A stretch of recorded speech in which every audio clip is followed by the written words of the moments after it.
ಓಂ ಶಾಂತಿ. ನಿಮಗೆ ಆಗೋ ನಿಮ್ಮನ್ನ ಯಾರು ಇಷ್ಟಪಡ್ತಾರೆ ಒಳ್ಳೆಯವರು ಅವ್ರಿಗೆ ಎಲ್ಲರೂ ಒಳ್ಳೆಯದಾಗಲಿವ್ರೆ. ಇವರೇ ಸಪ್ತಚಕ್ರಗಳ ಅಥವಾ ಕುಂಡಲಿನಿ ಯೋಗ ಸಾಧನೆ, ಇದರ ಬಗ್ಗೆ ಈಗಾಗಲೇ ನಾನು ಭಾಗ 1 ಮೂಲಾಧಾರ ಚಕ್ರ, ಭಾಗ 2 ಸ್ವಾಧಿಷ್ಠಾನ ಚಕ್ರ, ಭಾಗ 3 ಮಣಿಪುರ ಚಕ್ರ, ಭಾಗ 4 ಅನಾಹತ ಚಕ್ರ, ಭಾಗ 5 ವಿಶುದ್ಧಿ ಚಕ್ರ, ಭಾಗ 6 ಅನಾಹತ ಚಕ್ರ, ಇಷ್ಟು 6 ಭಾಗಗಳನ್ನು ವಿಡಿಯೋ ಮಾಡಿ ಇದೇ ಯೂಟ್ಯೂಬ್ ಚಾನಲಲ್ಲಿ ಅಪ್ಲೋಡ್ ಮಾಡಿದ್ದೀನಿ, ಅಂದರೆ ಶೇರ್ ಮಾಡಿದ್ದೀನಿ. ಇದನ್ನು ನೀವು ನೋಡಿರ್ಬೋದು. ನೀವು ನೋಡಿದರೆ ಈ 6 ಭಾಗಗಳನ್ನು ಈಗ 7ನೇ ಭಾಗ ಸಹಸ್ರಾರು ಚಕ್ರ. ಈಗ 7ನೇ ಭಾಗ ಸಹಸ್ರಾರು ಚಕ್ರದ ಬಗ್ಗೆ ನಾನೀಗ ತಿಳಿಸ್ಕೊಡ್ತೀನಿ. ಚಕ್ರಗಳ ಬಗ್ಗೆ ನಾವು ಎಷ್ಟು ಕಲಿಸಿದ್ರೂ ಅದು ಮುಗಿಯೋಲ್ಲ.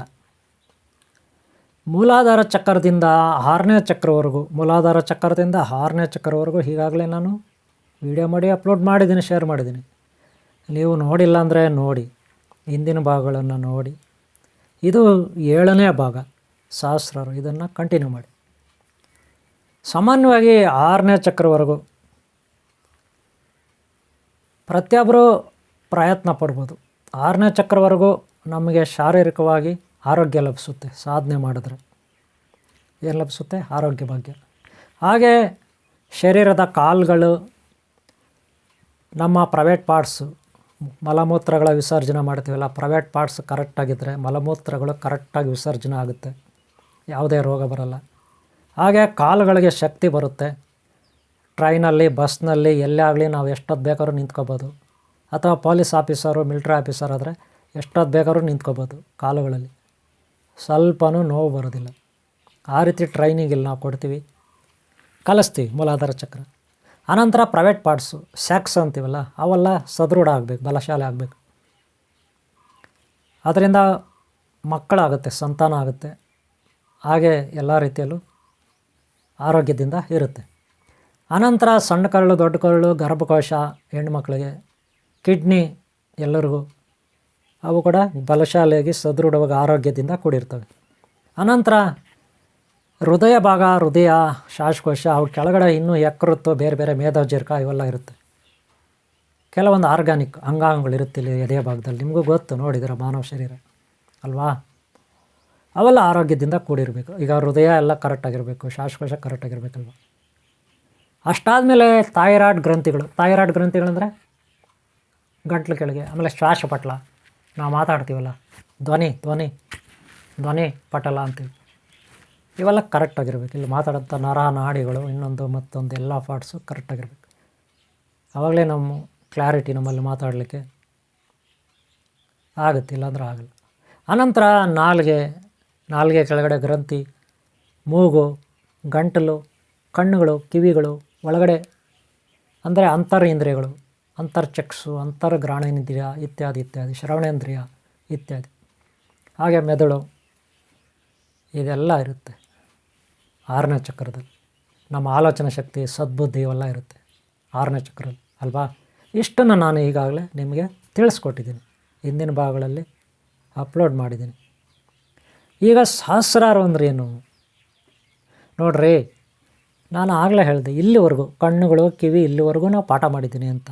ಇಲ್ಲಿಂದ ಮುಂದಕ್ಕೆ ಏನಿರುತ್ತೆ ಅಂದರೆ, ಮೊದಲು ನಮ್ಮ ಕಾಲುಗಳನ್ನು ನಮ್ಮ ಹತೋಟಿಗೆ ತರಬೇಕಂದ್ರೆ 2 ನಿಮಿಷ, 3 ನಿಮಿಷ, 10 ನಿಮಿಷ ಕೂತು ಜೋಮ್ ಹಿಡಿಯುತ್ತೆ.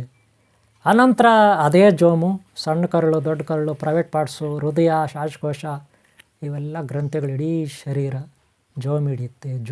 ಅಂದರೆ ಅರ್ಥ ಏನಂದರೆ, ನಾವು ಶರೀರದಲ್ಲಿ ಬಂದಿ ಆಗಿದ್ದೀವಿ, ಮೇಲ್ಗಡೆಗೆ ಹೋಗ್ತೀವಿ. ಎಲ್ಲಿ ಹೋಗ್ತೀವಿ? ಶರೀರ ಬಿಟ್ಟು ಆಚೆ ಹೋಗ್ತೀವಿ. ಇದನ್ನೇ ಮುಕ್ತಿ, ಜೀವನ್ಮುಕ್ತಿ. ಆತ್ಮ ಶರೀರದಿಂದ ಬಿಡುಗಡೆ ಆದ, ಇದನ್ನು ಸಮಾಧಿ ಅಂತೀವಿ. ಮುಕ್ತಿ ಸಿಕ್ತು ಈ ಆತ್ಮಕ್ಕೆ, ಶರೀರವನ್ನು ಬಿಟ್ಟೋಯ್ತು, ಮರಣವನ್ನು ಗೆದ್ದಿದೆ. ಏನನ್ನು ಗೆದ್ದಿದೆ? ಮರಣವನ್ನು ಗೆದ್ದಿದೆ, ಸಾವನ್ನು ಗೆದ್ದಿದೆ ಅಂತ ಅರ್ಥ, ಶರೀರವನ್ನು ಬಿಟ್ಟೋದ್ರೆ. ಆದರೆ ಯಾರಾದರೂ ಆಕ್ಸಿಡೆಂಟ್ ಆಗಿ ಅಥವಾ ಯಾರಾದರೂ ಸೂಸೈಡ್ ಮಾಡ್ಕೊಂಡು ಆತ್ಮಹತ್ಯೆ ಮಾಡಿಕೊಂಡ್ರೆ ಅವರು ಶರೀರದಿಂದ ಆಚೆ ಹೊರಟೋಗ್ತಾರೆ. ಆದರೆ ಮತ್ತೆ ಶರೀರದಲ್ಲಿ ಬಂದು ಸೇರ್ಕೊಳ್ಳೋಕ್ಕೆ ಅವರಿಂದ ಆಗಲ್ಲ. ಇದೊಂಥರ ಹೆಂಗಪ್ಪ ಅಂದರೆ, ಈ ಅಭಿಮನ್ಯುನ ಪ್ರದ್ಯುಮ್ನ ಯಾವುದ್ರಲ್ಲಿ ಹೋದ? ಚಕ್ರವ್ಯೂಹದಲ್ಲಿ ಹೋದ, ಯಾರೋ ಅಭಿಮನ್ಯುನ. ಮತ್ತು ಚಕ್ರವ್ಯೂಹದಲ್ಲಿ 7 ಸುತ್ತಿನ ಆ ಸೈನ್ಯದ ಒಳಗಡೆ ಹೋದ ಚಕ್ರವ್ಯೂಹದಲ್ಲಿ. ಮತ್ತು ಈಚೆ ಬರಲಿಕ್ಕೆ ಆಗಲಿಲ್ಲ, ಆ ವಿದ್ಯೆ ಗೊತ್ತಿರಲಿಲ್ಲ. ಹಾಗೆ ಇಲ್ಲಿ ಮನುಷ್ಯ ಹೆಂಗಪ್ಪ ಅಂದರೆ ಈ ಶರೀರದ ಒಳಗೆ ಬರಲಿಕ್ಕೆ ಸಾಧ್ಯ ಇದೆ ಅವನಿಗೆ. ಯಾರೋ ಒಂದು ಆ ಭಗವಂತ, ದೈವ, ಗುರು ಯಾರೋ ಈ ಶರೀರದೊಳಗೆ ಹಾಕ್ಬಿಟ್ಟಿದ್ದಾರೆ ನಮ್ಮನ್ನೆಲ್ಲ. ನಾವು ಒಂದು ಸಾರಿ ಆಚೆ ಹೋಗ್ಬಿಟ್ರೆ ಮತ್ತೆ ಈ ಶರೀರ ಬರೋಕ್ಕಾಗಲ್ಲ ನಮ್ಮಿಂದ. ಆ ಥರ ಕ್ಯಾರೆಕ್ಟರ್ ಇದು. ಒಂಥರ ಈ ಜಗತ್ತು ಚಕ್ರವ್ಯೂಹ ಇದ್ದಂಗೆ. ಒಂದು ಸಾರಿ ಈ ಶರೀರ ಬಿಟ್ಟು ನಾವು ಆಚೆ ಹೋಗ್ಬಿಟ್ರೆ ಮತ್ತೆ ಶರೀರದಲ್ಲಿ ಬಂದು ಸೇರ್ಕೊಳ್ಳೋಕ್ಕಾಗಲ್ಲ. ಇದು ಇಲ್ಲೊಂದು ಕಾಮಿಡಿ ಅಂದರೆ. ಅಲ್ಲಿ ಹೆಂಗೆ ಅಭಿಮನ್ಯುನ ಏನು ಕುರುಕ್ಷೇತ್ರ ಯುದ್ಧದಲ್ಲಿ ಒಳಗಡೆ ಹೋದ ಈಚೆ ಬರಲಿಲ್ಲ, ಹಾಗೆ ಇಲ್ಲಿ ಪರಿಸ್ಥಿತಿ. ಈಗ ಅರ್ಥ ಆಯ್ತಲ್ಲ. ಅದಕ್ಕೆ ಯಾರಾದರೂ ಒಂದು ಮನುಷ್ಯ ಸತ್ತು ಹೋದರೆ, ಒಂದು ಪ್ರಾಣಿ ಸತ್ತು ಹೋದರೆ, ಶರೀರ ಬಿಟ್ಟು ಹೋದ್ಮೇಲೆ ಮತ್ತೆ ಶರೀರಕ್ಕೆ ಬರೋಕ್ಕಾಗಲ್ಲ. ಅದು ಅಸಾಧ್ಯ ಕೂಡ. ಯಾಕೆ? ಅವರು ಆ ವಿದ್ಯೆ ಕಲ್ತಿರಲ್ಲ. ಆದರೆ ಯೋಗ ಸಾಧನೆ ಹಂಗಲ್ಲ. ನಾವಿಲ್ಲಿ ಹೇಳ್ಕೊಡ್ತೀವಿ ಯಾವ ರೀತಿ ಅಂದರೆ ಶರೀರ ಬಿಟ್ಟು ಹೆಂಗೆ ಆಚೆ ಹೋಗಬೇಕು ಮತ್ತು ಶರೀರದೊಳಗಡೆ ಹೆಂಗೆ ಸೇರ್ಕೋಬೇಕಂತ ನಾವಿಲ್ಲಿ ಹೇಳ್ಕೊಡ್ತೀವಿ, ಕಲಿಸ್ತೀವಿ. ಕಲಿಯೋರು ಕಷ್ಟಪಟ್ಟು ಕಲಿಬೇಕು, ಅವ್ರು ಕಲಿಬೇಕಷ್ಟೇ. ಯಾವುದೇ ಒಂದು ಕುಂಡಲಿನಿ ಸಾಧನೆಯನ್ನು ಒಂದೊಂದು ಚಕ್ರ ನಾವು ಸಾಧನೆ ಮಾಡ್ತಾಯಿದ್ರೆ ಎಲ್ಲ ಅಂಗಾಂಗಗಳು ಶರೀರದಲ್ಲಿ ಬಲಶಾಲಿ ಆಗ್ತವೆ, ಆರೋಗ್ಯ ಬರುತ್ತೆ. ಕಾರಣ ಬ್ರಹ್ಮಗ್ರಂಥಿ, ವಿಷ್ಣು ಗ್ರಂಥಿ, ರುದ್ರ ಗ್ರಂಥಿ 3 ಗ್ರಂಥಿಗಳಿರುತ್ತೆ. ಅದು ಅವುಗಳಿಗೆ ಇರ್ತದೆ. ಅಂದರೆ ಅಷ್ಟೆಂಟು ಗ್ರಂಥಿಗಳಿರ್ತವೆ. ಒಟ್ಟು 6 ಗ್ರಂಥಿ, ಅದಕ್ಕೆ ಮೇಲೆ 7 ಗ್ರಂಥಿ, ಈ ಥರ ಎಲ್ಲ ಇರುತ್ತೆ. ಇಲ್ಲಿ ಪಿಟ್ಯುಟರಿ ಫೈನಲ್ ಅಂತಿರುತ್ತೆ, ಅಮೃತ ಗ್ರಂಥಿ ಇರುತ್ತೆ, ಅಮೃತ್ವ ಗ್ರಂಥಿ ಅಂತೀವಿ.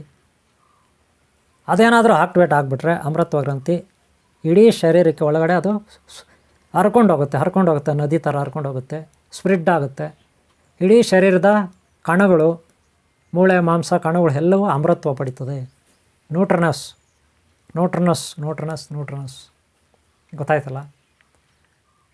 ಇದರಿಂದ chromosomes, hormones, DNA full convert ಆಗಿಬಿಡುತ್ತೆ, ಮಲ್ಟಿ ಪರ್ಸ್ನಾಲಿಟಿಗೆ ಕನ್ವರ್ಟ್ ಆಗಿಬಿಡುತ್ತೆ.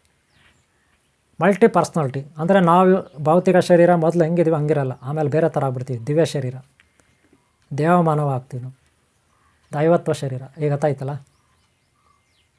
ಇದೇ ಅಮೃತ್ವ. ಆದರೆ ಇದಕ್ಕೆ ದೈವಭಕ್ತಿ, ಗುರುಭಕ್ತಿ ಇರಬೇಕು ಮೇಯ್ನು. ನ್ಯಾಯ, ನೀತಿ, ಸತ್ಯಧರ್ಮ ಇರಬೇಕು ಮೇಯ್ನು. ಆಗ ಮಾತ್ರ ಈ ಶರೀರದಿಂದ ನಾವು ಆಚೆ ಹೋಗಲಿಕ್ಕೆ ಸಾಧ್ಯ. ಅದನ್ನೇ ಸಹಸ್ರಾರುನಲ್ಲಿ 7ನೇ ಚಕ್ರ ನಾವು ಯಶಸ್ಸನ್ನು ಕಂಡಿದ್ದೀವಿ ಅಂತ ಅರ್ಥ. ಶರೀರನ ಬಿಟ್ಟು ಹೊರಗೋದಾಗ 7ನೇ ಚಕ್ರದಲ್ಲಿ ನಾವಿದ್ದೀವಿ ಅಂತ ಅರ್ಥ. ಅಂದರೆ ಟೋಟಲಾಗಿ ಮೋಕ್ಷದಲ್ಲಿದ್ದೀವಿ, ಸರ್ವವ್ಯಾಪಕತ್ವವಾಗಿ ನಾವಿದ್ದೀವಿ. ಮೊದಲು ಮಿತಕ್ಷೇತ್ರ ಅಂದರೆ ಈ ಶರೀರದಲ್ಲಿ ಮಾತ್ರ ನಾವು ಅಧೀನರಾಗಿದ್ರಿ, ಗುಲಾಮರಾಗಿದ್ರಿ, ದಾಸರಾಗಿದ್ರಿ. ಶರೀರಕ್ಕೆ ಏನಾಗಿದ್ದೀವಿ ನಾವು? ದಾಸರು, ಗುಲಾಮರು, ಅಧೀನರು ಈ ಶರೀರಕ್ಕೆ ಆಗಿದ್ವಿ. ಈ ಶರೀರದಿಂದ ನಾವು ಬಿಡುಗಡೆ ಆಗಿಬಿಟ್ರೆ, ಆಚೆ ಹೋಗ್ಬಿಟ್ರೆ ಮುಕ್ತಿ. ಶರೀರದಿಂದ ನಾವು ಬಿಡುಗಡೆ ಆಗಿದ್ದೀವಿ, ಮುಕ್ತಿ, ಬಂಧ ಮುಕ್ತರಾಗಿದ್ದೀರಿ. ಈ ಬಂಧನದಿಂದ, ಶರೀರ ಬಂಧನದಿಂದ ನಾವು ಮುಕ್ತಿ ಹೊಂದಿದ್ದೀವಿ ಅಂದರೆ ಮೋಕ್ಷವನ್ನು ಪಡೆದಿದ್ದೀವಿ. ಅಂದರೆ ನಾವು ಇವಾಗ ಎಲ್ಲಿರ್ತೀವಿ? ಎಲ್ಲ ಕಡೆ ಇರ್ತೀವಿ, ಸರ್ವವ್ಯಾಪಿ. ಗ್ರಹ, ತಾರೆ, ನಕ್ಷತ್ರ, ಬೆಟ್ಟ, ಗುಡ್ಡ, ನದಿ, ಸಾಗರ, ಭೂಮಿ, ಗಿಡ, ಮರ, ಬಳ್ಳಿ ಎಲ್ಲ ಕಡೆ ನಾವಿರ್ತೀವಿ. ಶರೀರದಿಂದ ಆಚೆ ಹೋದರೆ ಭಗವಂತನಲ್ಲೇ ಐಕ್ಯವಾಗಿದ್ದೀವಿ, ಪರಬ್ರಹ್ಮನಲ್ಲೇ ಐಕ್ಯವಾಗಿದ್ದೀವಿ. ಅಲ್ಲಾಹು ಏನಿದ್ದಾನೆ ಅವನಲ್ಲಿ ಐಕ್ಯವಾಗಿದ್ದೀವಿ. ಕರ್ತೃ ಏನಿದ್ದಾನೆ ಅವನಲ್ಲಿ, ಗುರು ಏನಿದ್ದಾನೆ ಅವನಲ್ಲಿ ಐಕ್ಯವಾಗಿರ್ತೀವಿ. ಸಚ್ಚಿದಾನಂದ ಚಿನ್ಮಯ ಚಿದಾನಂದ ಗುರು, ಅವನು ಬುದ್ಧ ಆಗಲಿ, ಮಹಾವೀರ ಆಗಲಿ, ಗುರು ನಾನಕನಾಗಲಿ, ಪಾರ್ಸಿ ಧರ್ಮ ಆಗಲಿ, ಇಸ್ಲಾಂ ಧರ್ಮ ಆಗಲಿ, ಕ್ರೈಸ್ತ ಧರ್ಮ ಆಗಲಿ, ಹಿಂದೂ ಧರ್ಮ ಆಗಲಿ, ಯಾವ ಧರ್ಮ ಆದ್ರೇನು, ಯಾವ ದೇವರಾದ್ರೇನು, ಯಾವ ಗುರು ಆದ್ರೇನು, ನಾವು ಅವರಲ್ಲೇ ಐಕ್ಯ ಆಗಿರ್ತೀವಿ. ಅವರು ಬೇರೆ ಅಲ್ಲ, ನಾವು ಬೇರೆ ಅಲ್ಲ, ಆ ಥರ ಇರ್ತೀವಿ, ಸರ್ವವ್ಯಾಪಿ ಆಗಿರ್ತೀವಿ. ಅದೇ ಮೋಕ್ಷ, ಅದೇ ಸಹಸ್ರಾರು ಚಕ್ರ. ಈ ಸಹಸ್ರಾರು ಚಕ್ರಕ್ಕೆ ಬಣ್ಣಗಳು ಇರೋದಿಲ್ಲ ಅಂದರೆ ಅದು ಎಲ್ಲ ರೀತಿಯಲ್ಲೂ ಇರುತ್ತೆ. ಯಾವ ಬಣ್ಣ ಬೇಕಾದ್ರೂ ಬರುತ್ತೆ, ಯಾವ ಬಣ್ಣ ಬೇಕಾದ್ರೂ ಇಲ್ದಿರೋ ಆಗಿಬಿಡುತ್ತೆ. ಅದಕ್ಕೆ ಹೆಸರಿಲ್ಲ, ಅದನ್ನೇ ಪರಬ್ರಹ್ಮ ಅಂತೀವಿ, ಅದನ್ನೇ ನಾವು ಅಲ್ಲಾಹು ಅಂತೀವಿ, ಅದನ್ನೇ ಕರ್ತೃ ಅಂತೀವಿ. ಅದಕ್ಕೆ ಹೆಸರಿಲ್ಲ, ಅದೊಂದು ಮಹಾಶಕ್ತಿ. ಅದನ್ನು ನೋಡಲಿಕ್ಕೆ ಬರೋದಿಲ್ಲ, ಹಾಗೆ ನೋಡಲಿಕ್ಕೂ ಬರುತ್ತೆ. ಅದಕ್ಕೆ ಬಣ್ಣಗಳಿರೋದಿಲ್ಲ, ಹಾಗೆ ಬಣ್ಣಗಳು ಇರುತ್ತೆ. ಇರುತ್ತೆ, ಆ ಥರ ಇರುತ್ತೆ. ಅದೇ ಮಹಾಶಕ್ತಿ. ಒಂದು ವೈರಲ್ಲಿ ಕರೆಂಟ್ ಇರುತ್ತೆ, ಆದರೆ ನೋಡೋಕ್ಕೆ ಬರೋಲ್ಲ. ಒಂದು ಸಕ್ಕರೆ ನೋಡ್ರಿ, ಇದು ಸಕ್ಕರೆ ಡಬ್ಬ, ಸಕ್ಕರೆ ಇದೆ, ಸಕ್ಕರೆ ನೋಡೋಕ್ಕೆ ಬರುತ್ತೆ, ಆದರೆ ಟೇಸ್ಟ್ ನೋಡೋಕ್ಕೆ ಬರೋಲ್ಲ. ಅದರಲ್ಲಿ ಟೇಸ್ಟ್ ರುಚಿ ಹೆಂಗಿದೆ ಅಂತ ನೋಡೋಕ್ಕೆ ಬರುತ್ತೇನ್ರಿ ಇಲ್ಲಿಂದ? ಆ ಸಕ್ಕರೆನಲ್ಲೇ ರುಚಿ ಇರುತ್ತೆ, ಅದನ್ನು ನೋಡೋಕ್ಕೆ ಬರುತ್ತಾ? ಬರೋದಿಲ್ಲ. ನಾಲ್ಗೆ ಮೇಲೆ ಹಾಕ್ಕೊಂಡಾಗೆ ಗೊತ್ತಾಗೋದು ಉಪ್ಪ ಸಕ್ಕರೆನ ಅಂತ ಅಲ್ವಾ? ಹಾಗೆ ಪರಬ್ರಹ್ಮ ಸ್ವರೂಪದಲ್ಲಿ ನಾವು ಲೀನವಾದಾಗ ಅದು ಹೆಂಗಿರುತ್ತೆ ಅಂತ ನಮ್ಗೆ ಗೊತ್ತಾಗುತ್ತೆ ಅಷ್ಟೇ ಹೊರತು ಅದನ್ನು ಇನ್ನೊಬ್ಬರಿಗೆ ತೋರಿಸ್ಲಿಕ್ಕೆ ಬರೋದಿಲ್ಲ, ಯಾವುದೇ ವಿಡಿಯೋ ಮಾಡಲಿಕ್ಕೆ ಬರೋದಿಲ್ಲ, ಯಾವುದೇ ಫೋಟೋ ತೆಗಲಿಕ್ಕೆ ಬರೋಲ್ಲ. ಆದರೆ ಈ ಭೌತಿಕ ಶರೀರದಲ್ಲಿ ಮೆದುಳು, ಗ್ರಂಥಿಗಳು, DNA, ಮೂಳೆ ಮಾಂಸದಲ್ಲಿ ಸ್ವಲ್ಪ ಏರುಪೇರಾಗಿ ಬದಲಾವಣೆ ಆಗಿಬಿಡುತ್ತೆ, ಕನ್ವರ್ಟ್ ಆಗಿಬಿಡುತ್ತೆ, ದಿವ್ಯ ಶರೀರ ಆಗಿಬಿಡುತ್ತೆ. ಈ ಭೌತಿಕ ಶರೀರವನ್ನು ನಾವು MRI, CT scan, ultrasound, ACDC, ಮಲಮೂತ್ರಗಳ ಪರೀಕ್ಷೆ, ಬ್ಲಡ್ ಚೆಕಪ್ಪು, ಮೂಳೆ ಮಾಂಸ checkup, DNA checkup, hormones, chromosomes, DNA ಇವೆಲ್ಲ ಚೆಕ್ ಮಾಡಿದಾಗ ನಮಗೆ ಒಂದು ಫಲಿತಾಂಶ ಸಿಗುತ್ತೆ. ಅದನ್ನು ನಾವು ಕಿರ್ಲಿನ್ ಫೋಟೋಗ್ರಫಿನಲ್ಲಿ ಚೆಕ್ ಮಾಡ್ಬೋದು. ಕೆಲವೊಂದು ಸ್ಕ್ಯಾನರ್ಗಳು, ಪರ್ಯಾಯ ಸ್ಕ್ಯಾನರ್ಗಳಿದೆ, ಅದರಲ್ಲಿ ನಾವು ಚೆಕ್ ಮಾಡ್ಬೋದು ಯಾವ್ಯಾವ ಚಕ್ರ ಎಷ್ಟೆಷ್ಟು ಸಾಧನೆ ಆಗಿದೆ, ಎಷ್ಟೆಷ್ಟು ಪ್ರಬಲ ಶಕ್ತಿ ಆಗಿದೆ. ನೋಡ್ರಿ, ಚಕ್ರಗಳಂದರೆ ಕಾಮ, ಕ್ರೋಧ, ಮದ, ಮಾತ್ಸರ್ಯ, ಲೋಭ, ಶೋಕ, ಮೋಹ. ಇದು ಮಾನಸಿಕವಾಗಿ ಅರಿಷಡ್ವರ್ಗಗಳಿರ್ತಾವಲ್ಲ ಅವು ಅಂತೀವಿ. ಜೊತೆಗೆ ದೇಹದಲ್ಲಿ ರಕ್ತ, ಮಾಂಸ, ಮೂಳೆ, ಮೆದುಳು, ನರನಾಡಿಗಳು ಅಂದರೆ ಭೌತಿಕ ಶರೀರ, ಸೂಕ್ಷ್ಮ ಶರೀರ, ಪ್ರಾಣ ಶರೀರ. ಪ್ರಾಣ ಅಂದರೆ ಎಮೋಷ್ನಲ್, ಭಾವನಾತ್ಮಕವಾಗಿ ಯಾವ ರೀತಿ ಇದ್ದೀವಿ ನಾವು, ಭಾವನಾತ್ಮಕವಾಗಿ ಯಾವ ರೀತಿ ಲೋ ಬಿ ಪಿಯಲ್ಲಿದ್ದೀವ, ಹೈ ಬಿ ಪಿಯಲ್ಲಿದ್ದೀವ, ತುಂಬ ಎಮೋಷ್ನಲ್ ಆಗಿದ್ದೀವ, ಶಾಂತವಾಗಿದ್ದೀವ, ಇವೆಲ್ಲ ಚೆಕ್ ಮಾಡೋಕ್ಕೆ ಪರೀಕ್ಷೆ ಮಾಡಲಿಕ್ಕೆ ಸ್ಕ್ಯಾನರ್ಗಳಿದೆ, ಸಾಕಷ್ಟು ಸ್ಕ್ಯಾನರ್ಗಳಿದೆ. ಆದರೆ ಅದು ಎಲ್ಲರಿಗೂ ಗೊತ್ತಿರಲ್ಲ, ಹಾಸ್ಪಿಟ್ಲ್ಗಳಲ್ಲಿ ಇರಲ್ಲ. ಹಾಸ್ಪಿಟ್ಲ್ಗಳಲ್ಲಿ ಕೆಲವೊಂದು ಸ್ಕ್ಯಾನರ್ಗಳಿರುತ್ತೆ, ಅವು ಎಂಥವಂದರೆ ಹಾಸ್ಪಿಟ್ಲ್ಗಳಲ್ಲಿರೋವು ಮೆದುಳು ಚೆಕ್ ಮಾಡಬೇಕಾ, ಮೂಳೆ ಚೆಕ್ ಮಾಡಬೇಕಾ, ಎಕ್ಸ್ರೇ ಮಾಡಬೇಕಾ, ಅಲ್ಟ್ರಾಸೌಂಡ್ ಸ್ಕ್ಯಾನಿಂಗ್ ಮಾಡಬೇಕಾ, ಬ್ಲಡ್ ಚೆಕಪ್ ಮಾಡಬೇಕಾ ಅಂಥವಿರ್ತವೆ. ಆದರೆ ನಮ್ಮ ಮನಸ್ಸು, ಭಾವನೆಗಳನ್ನು ಚೆಕ್ ಮಾಡೋಕ್ಕೆ ಹಾಸ್ಪಿಟ್ಲ್ಗಳಲ್ಲಿ ಸ್ಕ್ಯಾನರ್ಗಳಿರೋದಿಲ್ಲ. ನಮ್ಮ ಎನರ್ಜಿ ಏನಿದೆ, ಪಾಸಿಟಿವ್ ಎನರ್ಜಿ, ನೆಗೆಟಿವ್ ಎನರ್ಜಿ, ಅವು ಚೆಕ್ ಮಾಡೋಕ್ಕೆ ಹಾಸ್ಪಿಟ್ಲ್ಗಳಲ್ಲಿ ಸಿಗೋದಿಲ್ಲ. ಅವುಗಳನ್ನು ಬೇರೆ ಕಡೆ ನಾವು ಹುಡುಕಬೇಕು, ಬೇರೆ ಕಡೆ ಹುಡುಕಿ ಅವುಗಳಲ್ಲಿ ನಾವು ಟೆಸ್ಟ್ ಮಾಡಿಸ್ಕೋಬೇಕು. ನೀವೆಷ್ಟು ಸಾಧನೆ ಮಾಡಿದರೆ, ಯಾವ್ಯಾವ ಚಕ್ರಲ್ಲಿ ಎಷ್ಟು ಎನರ್ಜಿ ಇದೆ, ಎಷ್ಟು ನಿಮ್ಮ ಯಾವ್ಯಾವ ಚಕ್ರನಲ್ಲಿ ಎಷ್ಟು ಕೆಪ್ಯಾಸಿಟಿ ಇದೆ, ನಿಮ್ಮ ಚಕ್ರಗಳಲ್ಲಿ ನೀವಾಗ ಎಷ್ಟರ ಮಟ್ಟಿಗೆ ನೀವು 7 ಚಕ್ರಗಳಲ್ಲಿ ಸಾಧನೆ ಆಗಿದೆ ಅಂತ ತಿಳ್ಕೊಬೇಕಾದ್ರೆ ಭೌತಿಕವಾಗಿ ಕೆಲವು ಕಡೆ ಸ್ಕ್ಯಾನರ್ಗಳಿದೆ, ಅಲ್ಲಿ ಮಾಡಿಸ್ಬೇಕು. ಅದು ಎಲ್ಲ ಕಡೆ ಸಿಗಲ್ಲ, ನಮ್ಮಂಥವ್ರಿಗೆ ಗೊತ್ತಿರುತ್ತೆ. ಅದು ಎಲ್ಲರಿಗೂ ಗೊತ್ತಿಲ್ಲ, ಯಾರೋ ಒಬ್ಬರು ಗೊತ್ತಿರುತ್ತೆ ಎಲ್ಲಿರ್ತವಂತ. ಗೊತ್ತಾಯ್ತಲ್ಲ, ತಿಳ್ಕೊಂಡ್ರೆ? ನಾನೀಗ ಮುಕ್ತಿ, ಮೋಕ್ಷ, ಸಮಾಧಿ ಅಂದ್ರೇನು? ಶರೀರದಿಂದ ನಾವು ಆಚೆ ಹೋಗೋದು. ಒಂದು ಕಾಲದಲ್ಲಿ ನಾವು ಆಚೆನೇ ಇದ್ದಿದ್ದು, ಎಲ್ಲ ಕಡೆ ಇದ್ದಿದ್ದು, ಆಮೇಲೆ ಆಕ್ಟಿವೇಟ್ ಆಗ್ಬಿಟ್ಟು ಸೇರ್ಕೊಬಿಟ್ರಿ. ಚಿಕ್ಕ ಮಕ್ಕಳಲ್ಲಿ ಹಿಂಗೆ ತಲೆ ಹಿಂಗೆ ಇರುತ್ತೆ, ಮೇಲಕ್ಕೆ ಎತ್ತಕ್ಕಾಗಲ್ಲ. ಯಾಕೆ? ಅದು ಇಲ್ಲಿ ಮಾತ್ರ ಇರುತ್ತೆ, ನಾವು ಅಲ್ಲಿರ್ತೀವಿ. ಅದು ಯಾವಾಗ ತಲೆ ಎತ್ತಕ್ಕೆ ಶುರು ಮಾಡುತ್ತೆ ಅಷ್ಟೊತ್ತಿಗೆ ನಾವು ಇಲ್ಲಿಗೆ ಬಂದಿರ್ತೀವಿ, ನಮ್ಮ ಶಕ್ತಿ ಪೂರ್ತಿಯಾಗಿ ಇಲ್ಲಿಗೆ ಬಂದಿರುತ್ತೆ. ಆಮೇಲೆ ಕೈ ಕಾಲು ಆಡಿಸುತ್ತೆ, ಆಮೇಲೆ ಕೂತ್ಕೊಳ್ಳುತ್ತೆ, ಆಮೇಲೆ ನಿಂತ್ಕೊಳ್ಳುತ್ತೆ, ಓಡಾಡುತ್ತೆ ಮಗು. ಅಷ್ಟೊತ್ತಿಗೆ ನಾವು ಪೂರ್ತಿಯಾಗಿ ಆಕ್ಟಿವೇಟಾಗಿ ಕೆಳಗಡೆ ಬಂದಿರ್ತೀವಿ. ಆಮೇಲೆ ಆಸೆಗಳು, ಇನ್ನೊಂದು ಮತ್ತೊಂದು ಕಾಮನೆಗಳು ನಮ್ಮಲ್ಲಿ ಶುರುವಾಗುತ್ತೆ. ಇಡೀ ರಕ್ತದಲ್ಲಿ ಒಳ್ಳೆಯವರ ಕೆಟ್ಟವರ ವಿಕೃತ ಮನಸ್ಥಿತಿ ಇಡೀ ಶರೀರದಲ್ಲಿ ಆಕ್ಟಿವೇಟ್ ಆಗಿ ಸೇರ್ಕೊಬಿಟ್ಟಿರ್ತೀವಿ, ಬಂದೇ ಆಗಿಬಿಟ್ಟಿರ್ತೀವಿ. ಕಣದಲ್ಲೂ ನಾವು ಬಂದೇ ಆಗಿಬಿಟ್ಟಿರ್ತೀವಿ. ಈ ಶರೀರಕ್ಕೆ ಗುಲಾಮರಾಗ್ಬಿಡ್ತೀವಿ. ಅದೇ ಮಕ್ಕಳಲ್ಲಿ ನಾವು ಶರೀರಕ್ಕೆ ಒಳಗಡೆ ನಿಧಾನಕ್ಕೆ ಪ್ರವೇಶ ಮಾಡಿರ್ತೀರಿ ಅಲ್ವಾ? ಆಮೇಲೆ ನೋಡಿರಿ ಫುಲ್ ಗುಲಾಮರಾಗ್ಬಿಡ್ತೀವಿ. ಫಸ್ಟು ಓಡಾಡೋಕ್ಕೂ ಬರೋಲ್ಲ, ಕೂತ್ಕೊಳ್ಳೋಕ್ಕೂ ಬರೋಲ್ಲ, ಹಂಗಿರ್ತೀವಿ. ಆಮೇಲೆ ಬಂದೇ ಆಗಿಬಿಡ್ತೀವಿ ಶರೀರಕ್ಕೆ. ಅದನ್ನು ಬಿಡಿಸ್ಕೊಳ್ಳೋಕ್ಕೆ ಆಮೇಲೆ ಎಷ್ಟು ಕಷ್ಟಪಡಬೇಕೋ ಗೊತ್ತಿಲ್ಲ ಅಲ್ವಾ? ಅದಕ್ಕೆ ಬಿಡಿಸ್ಕೊಂಡಾಗಲೇ, ನಾವು ಆಚೆ ಹೋದಾಗಲೇ ಪೂರ್ತಿ ಚಕ್ರಗಳಲ್ಲಿ 7ನೇ ಚಕ್ರ ಆಗಿದೆ ಅಂತ ಅರ್ಥ. ಸಮಾಧಿಗೆ ಹೋದಾಗಲೇ ನಾವು ಸಮಾಧಿಗೆ ಹೋಗ್ಬಿಟ್ರೆ ಹೃದಯ ನಿಂತಾಗುತ್ತೆ, ಉಸಿರಾಟ ನಿಂತಾಗುತ್ತೆ. ನೆನಪಿಟ್ಕೊಳ್ಳಿ, ಇಡೀ ಶರೀರ ಕೋಮಾಗಿ ಹೋಗುತ್ತೆ, ಮೆದುಳು ನಿಂತಾಗುತ್ತೆ, ಮೆದುಳು ನಿಷ್ಕ್ರಿಯ ಆಗುತ್ತೆ. ಅದನ್ನು ಸಮಾಧಿ ಅಂತೀವಿ. ಯಾರ್ಯಾರೋ ಹಳ್ಳದಲ್ಲಿ ಕೂತ್ಕೊಂಡು ಹಳ್ಳ ತೋಡ್ಬಿಟ್ಟು 1 ಗಂಟೆ 2 ಗಂಟೆ ಒಂದಿನ ಇದ್ಬಿಟ್ಟು ನಾನು ಸಮಾಧಿನ ಹೋಗ್ಬಿಟ್ಟೆ, ಈಚೆ ಬಂದುಬಿಟ್ಟೆ, ಸಮಾಧಿಯಲ್ಲಿ ಹೋಗ್ಬಿಟ್ಟೆ, ಈಚೆ ಬಂದುಬಿಟ್ಟೆ ಅಂದ್ಬಿಟ್ರೆ ಅದು ಸಮಾಧಿ ಅಲ್ಲ ರೀ. ಇದನ್ನು ಒಬ್ಬ ಡಾಕ್ಟರ್ ಚೆಕ್ ಮಾಡಿದಾಗ, ಒಬ್ಬ ವಿಜ್ಞಾನಿ ಚೆಕ್ ಮಾಡಿದಾಗ, ಶರೀರ ಹೃದಯ ನಿಂತಾಗಿದೆ, ಶರೀರ ಉಸಿರಾಟ ನಿಂತಾಗುತ್ತೆ, ಮೆದುಳು ನಿಷ್ಕ್ರಿಯ ಆಗಿದೆ ಅಂತ MRI, CT ಸ್ಕ್ಯಾನರೋ ಯಾವುದೋ ಒಂದು ಬರುತ್ತಲ್ಲಪ್ಪ, ಅದರಲ್ಲಿ ಬರಬೇಕು ರಿಪೋರ್ಟ್ಸು. BP ಎಲ್ಲ ಚೆಕ್ ಮಾಡಿದಾಗ, ಪಲ್ಸ್ ಎಲ್ಲ ಚೆಕ್ ಮಾಡಿದಾಗ ಆವಾಗ ರಿಪೋರ್ಟ್ ಬರಬೇಕು, ಅವ್ರು ಕೊಡ್ಬೇಕು ಡಾಕ್ಟ್ರು. ಆವಾಗ ಅದು ನಿಜವಾದ ಸಮಾಧಿ. ಡಾಕ್ಟ್ರು ರಿಪೋರ್ಟ್ ಕೊಡ್ತಾರಲ್ಲ ವಿಜ್ಞಾನಿಗಳು, ಅದು ನಿಜವಾದ ಸಮಾಧಿ. ಯಾರ್ಯಾರೋ ಹಳದಲ್ಲಿ ಕೂತ್ಕೊಂಡು ಒಳಗಿದ್ಬಿಟ್ಟು ಈಚೆ ಬಂದ್ರೆ ಅದು ಸಮಾಧಿ ಅಲ್ಲ ರೀ, ಅದು ಸಮಾಧಿ ಅಲ್ಲ. ಓಕೆನಾ? ಅದಕ್ಕೆ ನಿಮ್ಮನ್ನು ನೀವು ಉದ್ಧಾರ ಮಾಡ್ಕೊಳ್ಳಿ. ಉದ್ಧಾರ ಮಾಡ್ಬೇಕಾದ್ರೆ ಏನು ಮಾಡಬೇಕು? ಫಸ್ಟು ಶರೀರದಿಂದ ಬಿಡುಗಡೆ ಆಗಬೇಕು. ಶರೀರ ಬಂಧನದಿಂದ ಬಿಡುಗಡೆ ಆಗಬೇಕು. ನೀವು ಸರ್ವ ಸ್ವತಂತ್ರರಾಗಬೇಕು. ನೀವು ಅಧೀನರಾಗಬಾರ್ದು ಶರೀರಕ್ಕೆ. ಎಲ್ಲಿವರೆಗೂ ನೀವು ಶರೀರಕ್ಕೆ ಅಧೀನರಾಗಿರ್ತೀರ ಅಲ್ಲಿವರೆಗೂ ರೋಗಗಳು ಬರುತ್ತೆ, ಕಷ್ಟಗಳು ಬರುತ್ತೆ, ನೋವುಗಳು ಬರುತ್ತೆ, ಬಾಧೆಗಳು ಬರುತ್ತೆ, ಸಾವು ಬರುತ್ತೆ. ಸಾವು. ನೀವು ಬಿಡುಗಡೆ ಆಗಬೇಕಂದ್ರೆ ಏನು ಮಾಡಬೇಕು? ನ್ಯಾಯ, ನೀತಿ, ಸತ್ಯ, ಧರ್ಮವನ್ನು ಪಾಲನೆ ಮಾಡಬೇಕು. ಅಹಿಂಸೆ, ವಿವೇಕ, ಸದ್ಬುದ್ಧಿ, ಸುಜ್ಞಾನ, ಸಮಯ ಪ್ರಜ್ಞೆ, ಆತ್ಮಸ್ಥೈರ್ಯ, ಆತ್ಮಜ್ಞಾನ, ಆತ್ಮಪ್ರಜ್ಞೆ ಇವೆಲ್ಲ ಇರಬೇಕು. ವೇದಾಂತ ಜ್ಞಾನ ಇವೆಲ್ಲ ಇರಬೇಕು. ಗುರುಭಕ್ತಿ, ದೈವಭಕ್ತಿ, ಮಾತಾಪಿತಾ, ಪೂರ್ವಶಕ್ತಿ ಮೇಲೆ ಹಿತೈಷ್ ಹಿತಶಕ್ತಿ, ಪ್ರಕೃತಿ ಮೇಲೆ ನಿಮಗೆ ಗೌರವ ಭಕ್ತಿ ಇರಬೇಕು. ಇಲ್ಲದಿದ್ದರೆ ಸಾಧ್ಯನೇ ಇಲ್ಲ. ಕುಂಡಲಿನಿ ಸಾಧನೆ ಅಂದರೆ ಅಷ್ಟು ಈಜಿ ಅಲ್ಲ. ಒಳ್ಳೆತನಕ್ಕೆ ಮಾತ್ರ ಕುಂಡಲಿನಿ ಸಾಧನೆ ಒಲಿಯುತ್ತೆ. ಯಾರ್ಯಾರೋ ಏನಾನ ಹೇಳ್ತಾರೆ, ನೀನು 1 ತಿಂಗಳಲ್ಲಿ ಏರ್ಸ್ಕೊಟ್ಬಿಡ್ತೀನಿ, 2 ತಿಂಗಳಲ್ಲಿ ಏರ್ಸ್ಕೊಟ್ಬಿಡ್ತೀನಿ, ಆಗೋಯ್ತು ಹೋಗು. ಓ ಸರ್ರಂತ ಆಯ್ತಾ, ಜುಮ್ ಅಂತ ಆಯ್ತಾ, ಓ ಶಾಕ್ ಹೊಡಿತಾ, ಹಂಗೆ ಬಂತ ಹಿಂಗೆ ಬಂತ, ಕಳಕ್ಕಂತ ತಳಕ್ಕಂತ ಪಳಕ್ಕಂತ, ಹಂಗೆ ಕಾಣಿಸ್ತು ಹಿಂಗೆ ಕಾಣಿಸ್ತು. ಅದಲ್ಲ ರೀ. ನ್ಯಾಯ, ನೀತಿ, ಸತ್ಯ, ಧರ್ಮಗಳನ್ನು ಪಾಲನೆ ಮಾಡಬೇಕು. ಇಡೀ ತಮ್ಮ ಜೀವನವನ್ನೇ ಅದರಲ್ಲಿ ತೇಯಬೇಕು. ಆವಾಗಲೇ ಕುಂಡಲಿನಿ ಸಾಧನೆ. ಇಲ್ಲಾಂದ್ರೆ ಆಗಲ್ಲ ರೀ.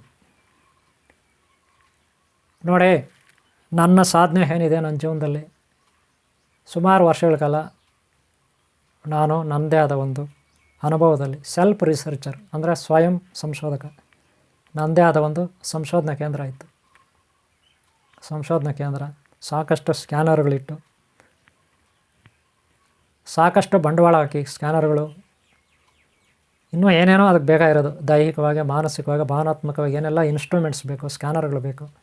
ಹಾಗೆ ಅದಕ್ಕೆ ತಕ್ಕಂತೆ ಆರೋಗ್ಯಕ್ಕೆ ಫುಡ್ ಏನು ಬೇಕು, ಎನರ್ಜಿ ಫುಡ್ಸು ಅದೆಲ್ಲ ಬೇರೆ ಬೇರೆ ದೇಶಗಳಿಂದ ತರಿಸಿ, ಬೇರೆ ದೇಶದವ್ರ ಜೊತೆ ಶೇರ್ ಮಾಡಿಕೊಂಡು, ನಮ್ಮದೇ ಸಂಶೋಧನಾ ಕೇಂದ್ರ ಇಟ್ಕೊಂಡು, ಬೇರೆ ಬೇರೆ ಸಂಶೋಧನಾ ಕೇಂದ್ರಗಳ ಜೊತೆ ಸಂಪರ್ಕ ಹಾಗೆ ಶೇರ್ ಮಾಡಿಕೊಂಡು ನಾವು ಸಂಶೋಧನೆ ಮುಂದುವರಿಸ್ತೇವೆ.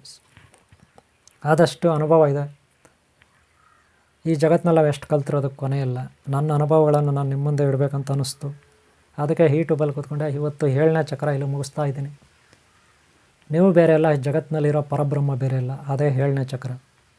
ಪರಬ್ರಹ್ಮ ಸ್ವರೂಪ 7ನೇ ಚಕ್ರ. ನೀವು ಬೇರೆ ಅಲ್ಲ, ಜಗತ್ತು. ನೀವು ಸಮುದ್ರದ ಒಂದು ಹನಿ, ಹಾಲಿನಲ್ಲಿರುವ ಒಂದು ಹನಿ, ನೀರಿನಲ್ಲಿರುವ ಒಂದು ಹನಿ, ಸಕ್ಕರೆಯಲ್ಲಿರುವ ಒಂದು ಕಣ, ಭೂಮಿ ಮಣ್ಣಿನಲ್ಲಿರುವ ಒಂದು ಮಣ್ಣು, ಮಣ್ಣಲ್ಲಿ ಮಣ್ಣು, ಸಕ್ಕರೆಯಲ್ಲಿ ಸಕ್ಕರೆ, ಹಾಲಲ್ಲಿ ಹಾಲು, ನೀರಿನಲ್ಲಿ ನೀರು.